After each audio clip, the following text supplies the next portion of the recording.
I got pretty excited about the idea of Chip as the offense coordinator here in Seattle. How much have you watched Chip, talked to him over the last couple of years, and what do you think he would look like back in the NFL, not as a head coach, but running an offense?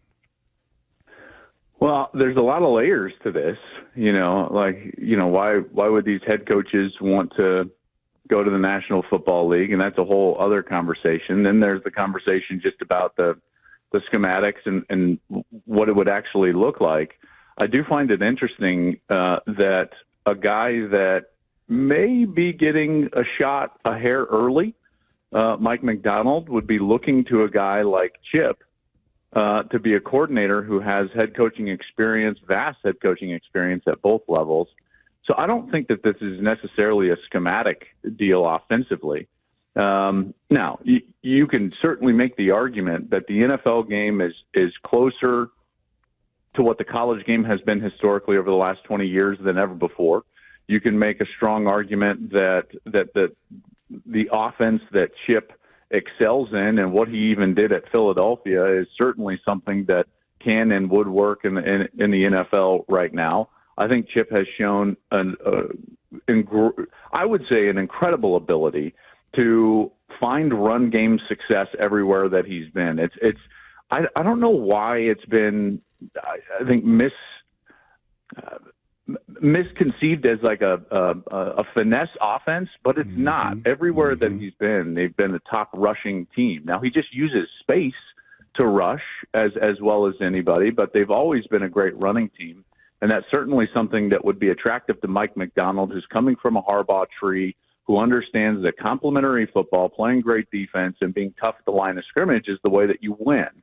And so I think those things are what is driving this. His experience, his run game schematics, more so than like some sort of high-flying, type of creative offense. I think it's actually the opposite. Not that it's not a creative offense, but that it's fundamentally what Mike would be looking for to complement what he would be doing on defense. Okay, so put yourself, Joe Klatt, with us, into the shoes of a 36-year-old first-time NFL head coach. You and I both saw Mike Macdonald at Michigan a couple different times. And if you're that 36-year-old head coach and this is the biggest hire you're going to make, give me a couple must-haves with your offensive coordinator. Well, I touched on it on that last answer. I think the biggest mistake first-time head coaches make, in particular when they're really young, is when they surround themselves with also very young people around them. I think you need experience. And I'm not just talking about schematic experience. I'm talking about coaching experience, coach life experience. So that would be number one. I'd be looking for someone with head coaching experience. Obviously, Chip checks that box. And then the other box is that I would be looking for someone who would want to complement what I want to do philosophically. I think one of the things at both levels, college and the NFL, that can derail a team faster than anything is when the offense and the defense and the special teams are all on different pages. And when you're all on the same page and you're working in tandem philosophically to win the game, that's how Michigan won the national championship. Let's be very frank. They were the best all-around team. Georgia has done that over the last few years. And Baltimore certainly is that way. They complement each other. Now, they have a great quarterback. But that's the things that I would be looking for if I was Mike. I don't want to fight against a guy that wants to go put up numbers. I want a guy that his ego is checked at the door. He's got experience. He's not looking for the next job. Maybe this is what he wants to do, and he's done being a head coach and just wants to coach football.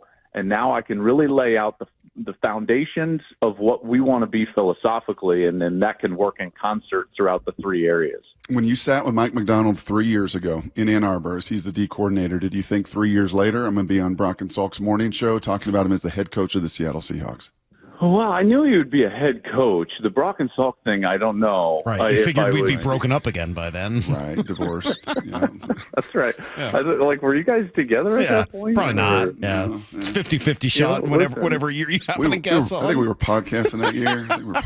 Yeah, the podcasting. That's, I know all about that. I will tell you, I knew he was going to be a head coach at some point. This is early, though. This is quick. I think it's even quick based on, from what I know, what John Harbaugh thought. But the problem is we see so many examples, both levels, of guys not striking when the iron is hot. think about for example, Matt Campbell at Iowa State. A couple of years ago, he was up for every job in the country, and he didn't take it, and everyone commended him. But the problem is you lose, Brock Purdy, the running back. Well, Purdy obviously, but the running back, Breece Hall. That's right. You lose those guys, and remember the vast senior leadership they had on that team. And all of a sudden, guess what? You're not a hot commodity. And then people are wondering, well, should you be fired? So the opportunity comes up, it arises, and you've got to go take advantage. And so while this is early, I think even John Harbaugh would say it's early. Mike was always going to be a head coach, and I knew it the first time I ever met with him.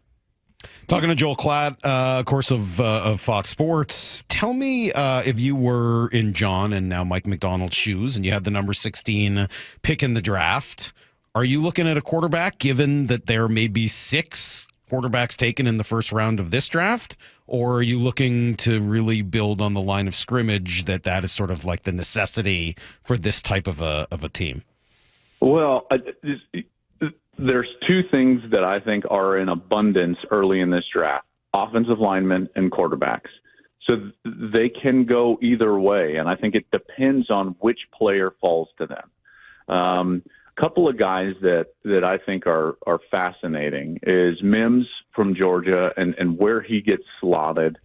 He's an offensive lineman, and where he gets slotted and where he could potentially go. And then the other one, and I know that, this is not just a headline deal, but with his history, no one in this draft is going to know, outside of Jim Harbaugh, is going to know JJ McCarthy better. Mm-hmm. And, I look at what his skill set is, what Mike saw both at Michigan when he was just a freshman, and then what he saw with Lamar Jackson. And I'm not saying in any way, shape, or form that JJ is a comparable to Lamar. But I will say that Mike understands the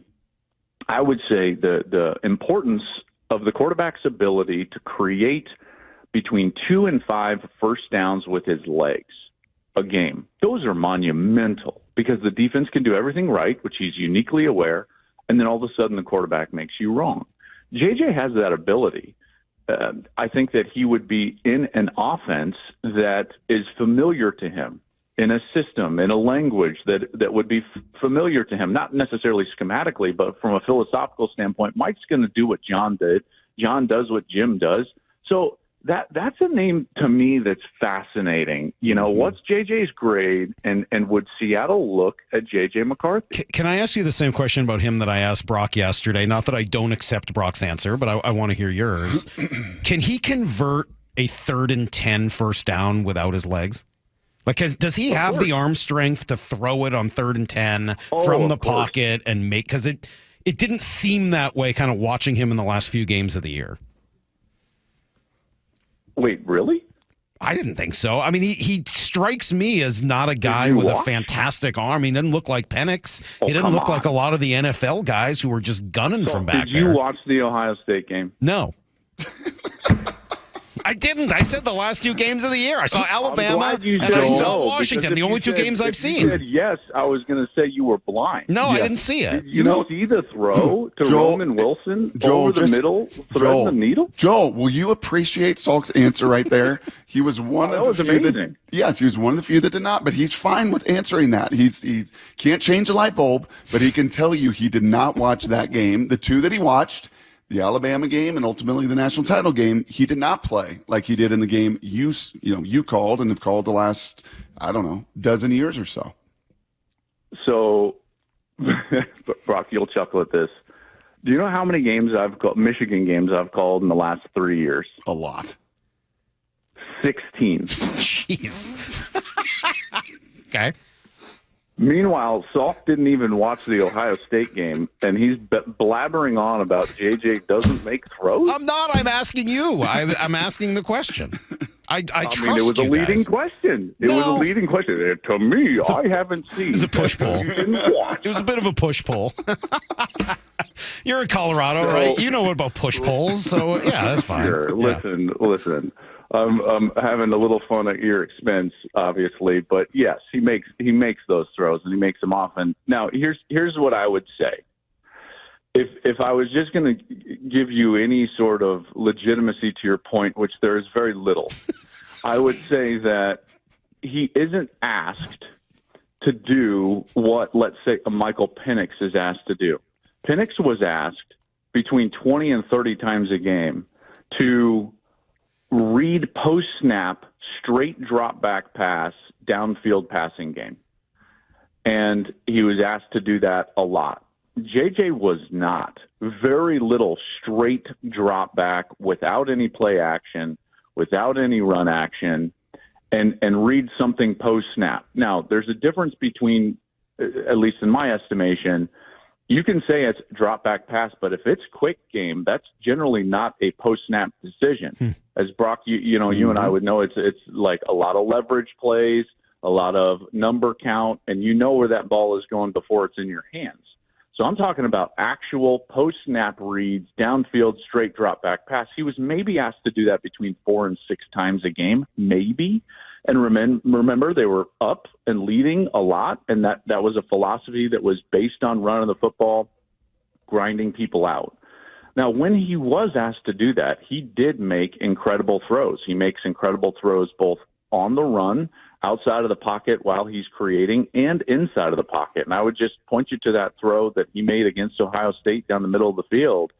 It was somewhat of a controversial play because I was blabbering on that I didn't know if Roman Wilson had full possession of the ball, at the goal line and blah, blah, blah. And what got lost was this throw that he made that was absolutely insane. And he did that several times. I appreciate your honesty. Yes. But, as in my cousin Vinny, overruled. Well, I appreciate the answer. It's sad that it'll be the last one you ever give on the show, but I really do appreciate. We'll see, folks. We'll see. It seems like everyone listening probably enjoys this. Brock seems to enjoy this pretty well. So this is what we get, Brock, for having former morning show hosts on. I always tell you that we should never have other radio people on, just writers. They have no opinion. Why? Because they don't get nervous on the phone and think like, oh, I just want Salt to bring me back. We just got a text in. This is delightful. Instant classic. Thank you, Joel. You are the best. Seriously, thank you so much. Great answers, great stuff, as always. It's nice to have the number one Fox analyst on the show. Why you gotta do that? That was just a low blow. Are you not the number one Fox analyst? Yes. I'm trying to build you up. I am, but the way that you said it, I mean, he's sitting right there. Thank you, Joel. I don't even know what you mean. Thank you, Joel. Good stuff as always. You guys are great. Brock, I love you. You too, we'll try buddy. better next time. Yes. All right. We'll do better. We'll do better next time. There's Joel Klatt, the number one analyst at Fox Sports.